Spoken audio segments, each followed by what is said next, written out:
দিন এখন বদলে গেছে। এখন পকেট সাইজের মিনি পিসিতেও হাই এন্ডের গেমসগুলো ডিসেন্ট সেটিংসে খেলা যায় with zero lag and pure joy. তেমনই একটা মিনি পিসি লানিয়া R7। এটা বাংলাদেশের এখন পর্যন্ত সবচেয়ে পাওয়ারফুল মিনি পিসি। আজকে কিউবিটসের মিনি পিসি লানিয়া R7 এ হবে গেমিং টেস্ট। আর আজকে আমি খেলবো আনচার্টার্ড 4। আর এই গেমসটির রিকোয়ারমেন্টস হচ্ছে মিনিমাম স্পেক্স হচ্ছে Intel core i5 4430 or AMD Ryzen 3 1200। র্যামের ক্ষেত্রে 8GB আর 60GB দুটোই রান করা যাবে, বাট আমরা ইউজ করছি 32GB। দুটা স্লটে 16 32GB আমরা ইউজ করে এই গেমসটি খেলবো আজকে। আর গ্রাফিক্স সেটিংস প্রয়োজন হবে মিডিয়াম সেটিংস। আর জিপিইউ হিসেবে এই গেমসটির জন্য প্রয়োজন হবে NVIDIA GTX 960 4GB or AMD R9 290X 4GB। আর এই গেমসটির জন্য রিকমেন্ড করছে SSD, আর মিনিমাম স্টোরেজ থাকতে হবে 126GB এর মতো। অ্যান্ড আমার হাতে যে লানিয়া R7 নিয়েছি এতে আছে AMD Ryzen 7 7840HS, আর এটা Ryzen 7000 সিরিজের একটা processor, 8 core 16 threads, maximum power consume করে 54 watt. Powerful integrated graphics AMD Radeon 780M, যার 12টা graphics core, max frequency produce করে 2.7 GHz। ডিভাইসটিতে র্যাম হিসেবে আমরা দিয়েছি 32GB DDR5 5600 MHz র্যাম, আর স্টোরেজ হিসেবে রয়েছে 1TB western digital M.2 NVMe Gen 4 SSD। আরেকটা মেজর ফিচার বলি, থান্ডারবোল্ট 4.0 পোর্ট আছে এতে, আর এতে চাইলে আপনি এক্সটার্নাল গ্রাফিক্স কার্ড ইউজ করতে পারবেন। বাজারে অনেক eGPU ডক স্টেশন আছে, আপনি চাইলে ডেডিকেটেড গ্রাফিক্স কার্ড অ্যাড করে গেম খেলতে পারবেন। এবার গেমিং এর পালা, লেটস স্টার্ট।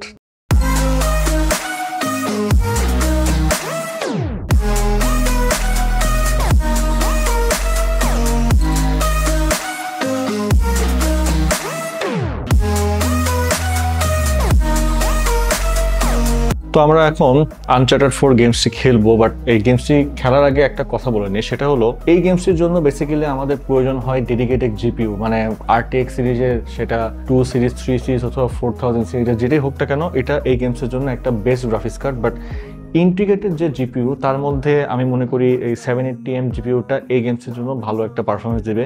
এছাড়াও খালি এই আনচার্টার্ড 4 নয়, ডেডিকেটেড জিপিইউর গেমসগুলোর মধ্যে যেমন রয়েছে গোস্ট অফ সুশিমা, সাইবারপাঙ্ক 2077, এই গেমসগুলো কিন্তু খেলতে ডেডিকেটেড জিপিইউর প্রয়োজন হয়। তো ওই গেমসগুলো আমরা ফার্দার অথবা ফিউচারে আমরা খেলে R7 এ খেলে আমরা দেখাবো, একটা লাইভ এক্সপিরিয়েন্স করবো। অলরেডি আমরা সাইবারপাঙ্কে একটা ভিডিও দিয়েছি, আমরা গোস্ট অফ সুশিমা এবং আরও আপকামিং কিছু গেমসের একটা রিভিউ আমরা দিয়ে দিব। তো এখন আমরা গেমসটি প্লে করব। তো গেমসটি ওপেন হয়েছে এবং অলরেডি আপনারা দেখতে পাচ্ছেন গেমসটির ক্যারেক্টারগুলো কিন্তু খুব রিয়েলিস্টিক ক্যারেক্টার, এবং ইন্টিগ্রেটেড জিপিইউতে এসব গেমস খেলার একটা আলাদা মজা রয়েছে। আমরা এখানে সব কিছু সেট করে দিয়েছি, আপনারা FPS দেখতে পারবেন, সিপিইউ কতটুকু পাওয়ার কনজিউম করছে, সিপিইউর টেম্পারেচার এবং সব কিছু আপনারা এখানে দেখতে পারবেন। এখানে আমরা দিয়ে দিয়েছি AMD নিজস্ব যে ওভারলেটা রয়েছে সেটা এখানে দেওয়া রয়েছে।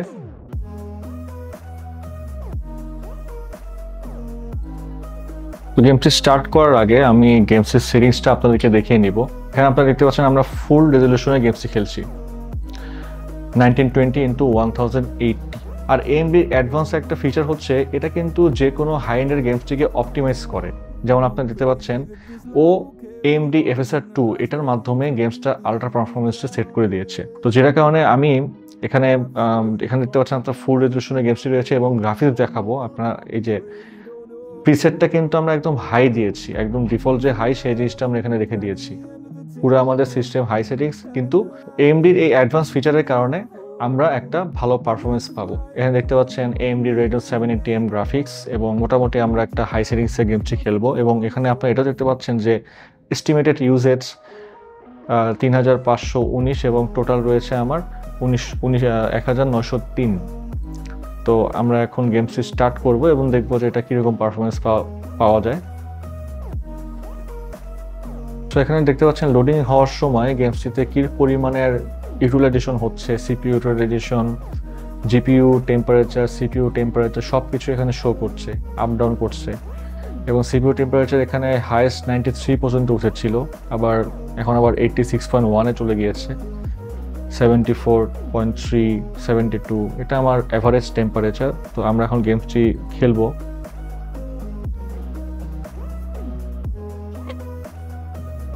তো এখানে আপনারা যেটা দেখতে পাচ্ছেন আলট্রা পারফরমেন্স যখন আমরা সেট করে দিয়েছি AMD FSR 2 অপশন দিয়ে, গেমসটি হালকা একটু কেমন একটা লাগছে, বাট আমি কিন্তু চাইলে অপশন থেকে এই গেমসটিকে অ্যাডভান্স সেটিংস না, ডিসপ্লের এখানে যে এটাকে আমি আরেকটু পারফরমেন্সে করে দিব। ওকে, আমরা ব্যালেন্সই করে দিই, না হলে আমরা কোয়ালিটিতেও শিফট করতে পারি।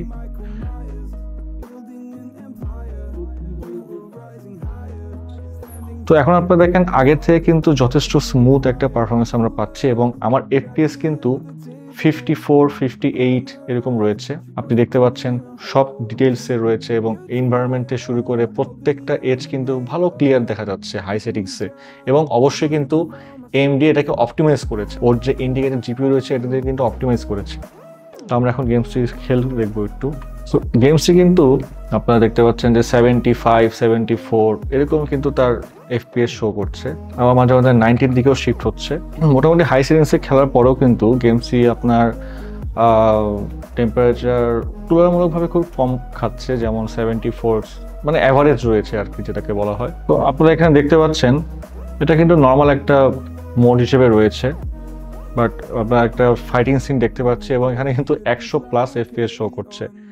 যদিও এখানে তেমন কোনো এনভায়রনমেন্টাল কোনো জিনিস নেই, আমরা একটা ঘরোয়া পরিবেশে ফাইট করছি, বাট সেই হিসেবে কিন্তু ইন্ডিকেটেড জিপিইউ হওয়ার সত্ত্বেও ভালো একটা পারফরমেন্স আমরা পাচ্ছি, এবং খুব স্মুথ গেম প্লে পাচ্ছি, দেখতে পাচ্ছেন আপনারা।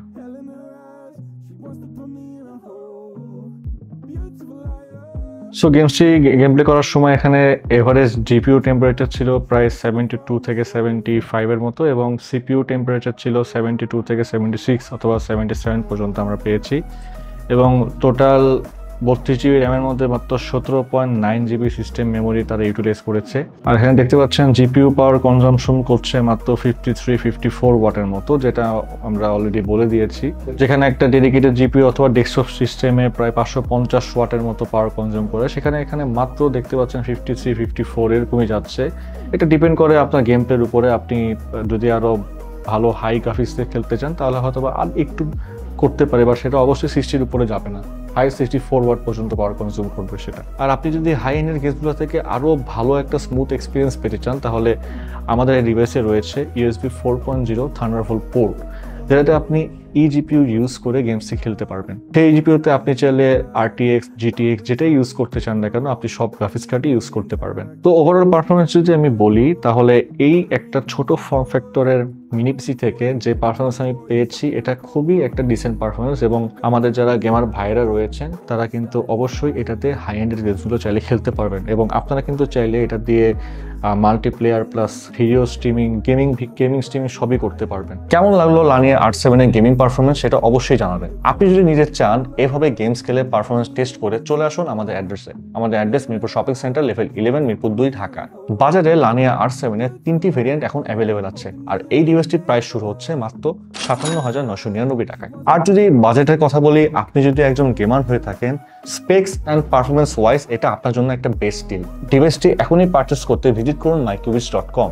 আর হ্যাঁ, বিজয় দিবস উপলক্ষে পুরো ডিসেম্বর মাস জুড়ে যে কোনো কিউবিসের ডিভাইস পারচেস করলেই পাবেন ফ্ল্যাট 2000 টাকার ডিসকাউন্ট, আর সারা বছর ব্যাপী স্টুডেন্টদের জন্য 1000 টাকার ডিসকাউন্ট তো আছেই। কিউবিস দিচ্ছে দেশ সেরা আফটার সেল সার্ভিস। এই ডিভাইসগুলি পারচেস করলে আপনি পাবেন 3 বছরের ব্র্যান্ড ওয়ারেন্টি। এই 3 বছরের মধ্যে যে কোনো ইস্যু হলে কিউবিস সেটা রিপ্লেসমেন্ট করে দিবে, আর 3 বছর শেষ হয়ে গেলেও টেনশনের কোনো কারণ নেই, সাথে থাকছে লাইফ টাইম সার্ভিসিং ওয়ারেন্টি। আর এই ডিভাইসটি পারচেস করার পর আপনি পাবেন 45 দিনের রিপ্লেসমেন্ট গ্যারেন্টি এবং 7 দিনের ফুল রিফান্ডের সুবিধা। তো আজকে এই পর্যন্তই, দেখা হবে পরে কোনো ভিডিওতে।